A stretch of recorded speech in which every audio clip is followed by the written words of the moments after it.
जय गुरु जी। दोस्तों, एक बार फिर आपका अपना प्रिय आरजे आदि कश्यप मुंबई से मानुस और आपके लिए लेकर आया है आपका मनपसंद प्रोग्राम पॉजिटिव कर्मा। आज है एपिसोड नंबर 561 यानी कि 561 और आज ये प्रोग्राम मैं प्रस्तुत कर रहा हूं आपको नई दिल्ली से। चाहे जिस मंजिल पर चल, कुछ रास्तों से हटकर चल, उजले तन में काले मन, उन लोगों से बचकर चल। नाम अमर है उनके, तू पद चिन्हों पर अक्सर चल, बिना पंख उड़ने वाले सीमाओं के अंदर चल, सीमाओं के अंदर चल। जहरीली मुस्कानों को सदा समझता खंजर चल, हिम्मत को तलवार बना, खुद को समझ सिकंदर चल।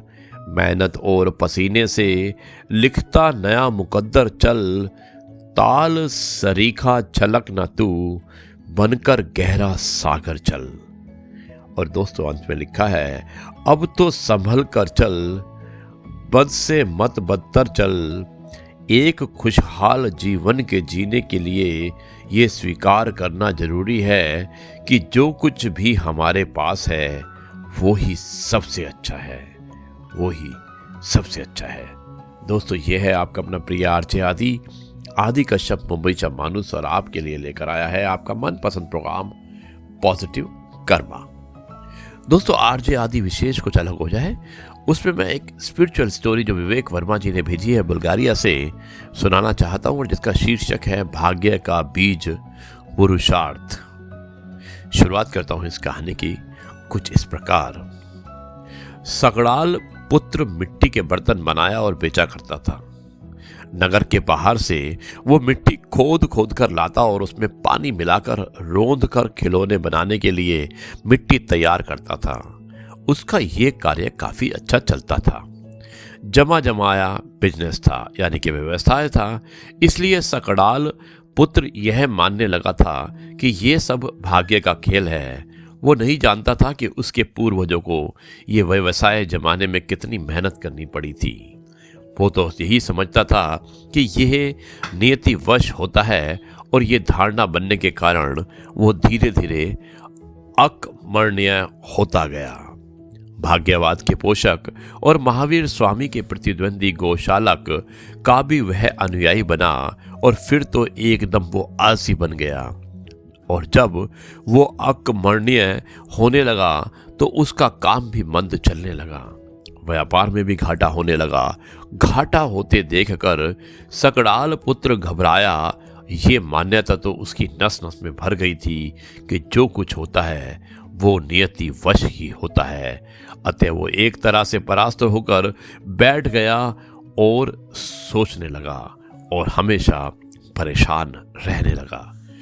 एक दिन ग्राम में महावीर स्वामी का आगमन हुआ।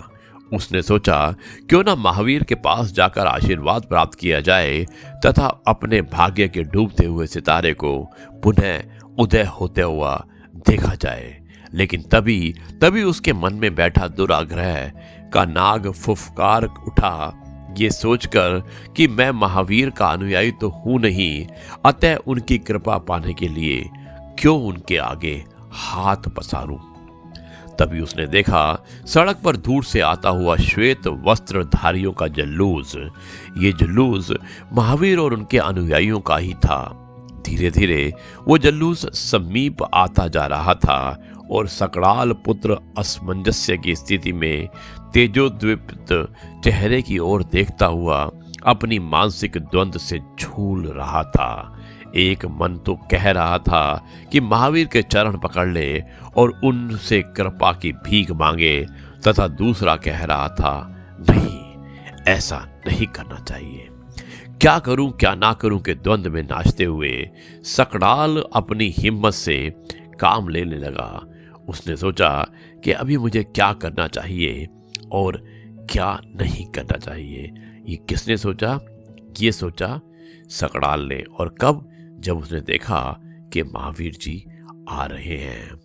अब क्या करूं क्या ना करूं के द्वंद्व में नाचते हुए सकड़ाल पुत्र को आश्चर्य तो हुआ कि जब महावीर उसके घर के समीप रुक गए तो महावीर ने ना जाने क्या सोचकर पूछा, सकड़ाल पुत्र, ये इतने सुंदर खिलौने और इतने बढ़िया बर्तन क्या तुम बनाते हो? कैसे बनाते हो भाई, जरा हमें भी बताओ। सकड़ाल पुत्र बोला, सब संयोगवश होता है महाराज, जब संयोग मिल जाता है तब ऐसा हो जाता है। महावीर ने फिर पूछा, अच्छा अगर तुम्हारे इन खिलौनों और बर्तनों को कोई फोड़ दे तो? अब की बार वो तमक गया, फोड़ेगा कैसे, इससे मेरा नुकसान जो होता है और फोड़ने वाला मेरा नुकसान करने वाला होता कौन है?